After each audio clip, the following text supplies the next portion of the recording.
আজ আমি বানাবো এগ চিকেন চাউমিন। তো প্রথমে চিকেনের টুকরোগুলোকে আমি ছোট ছোট টুকরো করে নিয়েছি।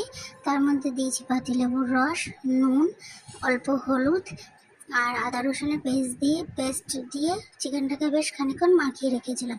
তারপরে কড়াইতে অল্প সর্ষে তেল দিয়ে তার মধ্যে পেঁয়াজ, ক্যাপসিকাম আর চিকেনের টুকরোটা দিয়ে ঢেকে ঢেকে আস্তে করে কষিয়ে নিতে হবে।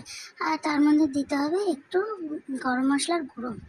চিকেনটা তৈরি হয়ে গেলে আমি একটা বাটিতে তুলে রেখে দেবো। তারপরে এদিকে আমি চাউমিনটা সিদ্ধ করে নিয়েছি আর সিদ্ধ করে জলটা ঝরিয়ে নিয়েছি। জলটা ঝরাবার পরে অবশ্যই ঠান্ডা জলে ধুয়ে নেবেন, তাহলে ঠান্ডা জলে ধুয়ে নিলে চাউমিনটা আর কড়াইতে লেগে যাওয়ার সম্ভাবনা থাকে না।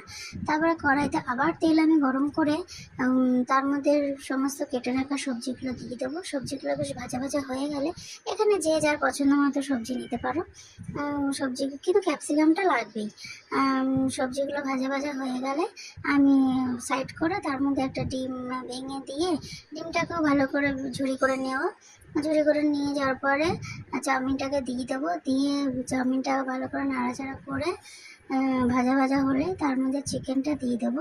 চিকেনটা দিয়ে দেওয়ার পরে সেটাও ভালো করে নাড়াচাড়া করে মিশিয়ে নিতে হবে। আর তার মধ্যে দিতে হবে সামান্য গোলমরিচের গুঁড়ো, আন্দাজ মতো নুন। ব্যাস, এগ চিকেন চাউমিন রেডি।